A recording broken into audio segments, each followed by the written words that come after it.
In essence, the term corporatocracies refers to an economic, political, and judicial system dominated by corporations or corporate interests. This concept has often been invoked in discussions of phenomena such as bank bailouts, lavish CEO paychecks, and concerns around exploitation of national treasuries, people, and natural resources. Its critics often intersect in their opposition to globalization, the World Bank, inequitable lending practices, and certain free trade agreements. This theme of corporate control frequently surfaces in dystopian science fiction. Historian Howard Zinn asserts that the U.S. government during the Gilded Age epitomized Karl Marx's theory of capitalist states claiming neutrality while serving the interests of the rich. Economist Joseph Stiglitz argues that the U.S. weakening antitrust laws have amplified corporate market power, indirectly contributing to income inequality and underperforming economy. Stiglitz believes that reducing the influence of money in politics is key to stimulating economic improvement. Jeffrey Sachs, another economist, labels the U.S. a corporatocracy in his 2011 book, The Price of Civilization. He attributes this evolution to a combination of weak national parties, potent district representation, the expansive U.S. military post-World War II, corporations bankrolling election campaigns, and globalization diminishing workers' power. Economist Edmund Phelps criticized the economic system of the U.S. and certain other Western nations in 2013 as a new corporatism, a system where the government is involved in the economy, tasked to protect everyone from everyone else, while major corporations heavily influence government policies, with lobbyists often currying favor through bribes. During the U.S. Gilded Age, corporate-led corruption pervaded the landscape as businesses spent massive sums to evade government regulation. Today, corporations continue exerting significant influence over the regulations and regulators assigned to oversee them.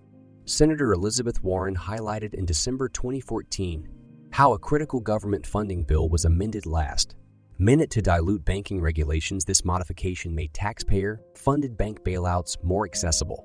She denounced Citigroup, a major bank implicated in reworking the legislation. She also exposed how former Wall Street workers, now in government, thwarted bipartisan attempts to disassemble the largest banks. She echoed President Theodore Roosevelt's caution against the threat of powerful corporations undermining democracy. The rule of law strictly prescribes any corporate activities or decisions grounded in altruistic motivations such as worker welfare, environmental conservation, or consumer cost savings. They can use their personal money for such purposes, but as corporate officials, they have no jurisdiction to seek such objectives directly.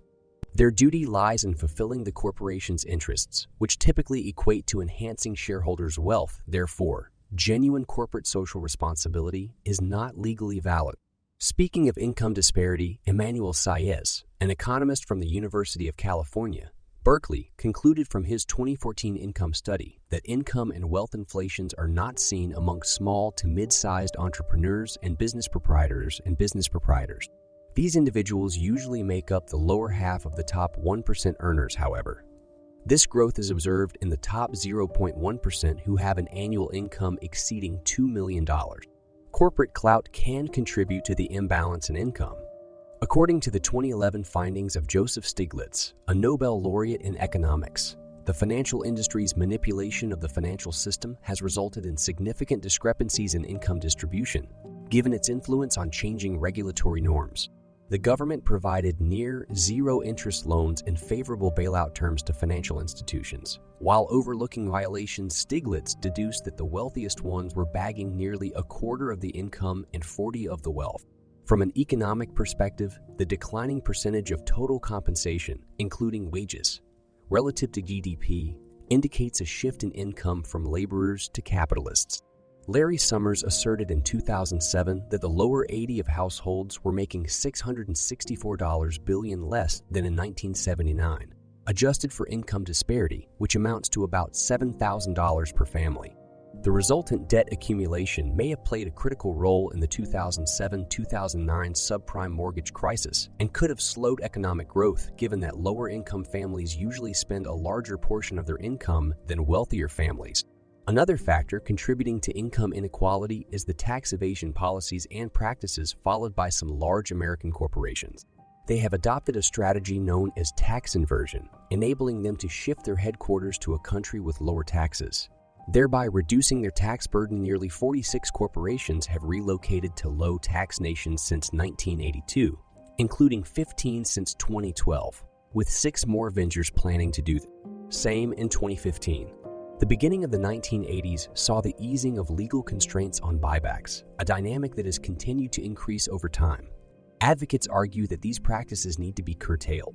Evidence points to a significant rise in stock buyback payouts by top 500 companies, peaking at $5,349 billion by March 31, 2014, $9 billion, a 29% surge from the previous year.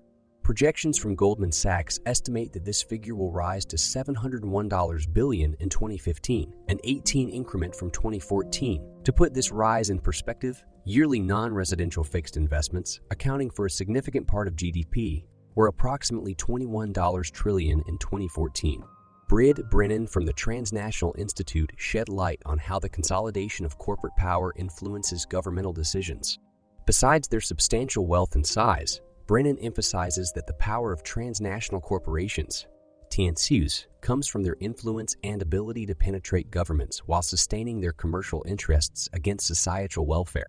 Their decision-making authority and deregulation campaigns over the last 3 decades have led to considerable amendments in national and international legislation, fostering an environment susceptible to corporate crime and immunity. Such increasing concentration of power has inevitably resulted in the further accumulation of wealth and income. The banking sector provides a fitting example of this industry consolidation. The top 5 U.S. banks in 1998 held around 30 of the country's banking assets. By 2010, this percentage had risen to 48. This slight decrease to 47 in 2011. The Economist further elaborated on how amassing profits in the corporate, financial, and banking sectors have led to increasing Gini coefficients in the U.S. since 1980. The doubling of financial services share of GDP from 1982,000 and an increase in financial services profits from 10% to 35% triggered a rise in financial workers' compensation, which is now twice the national average.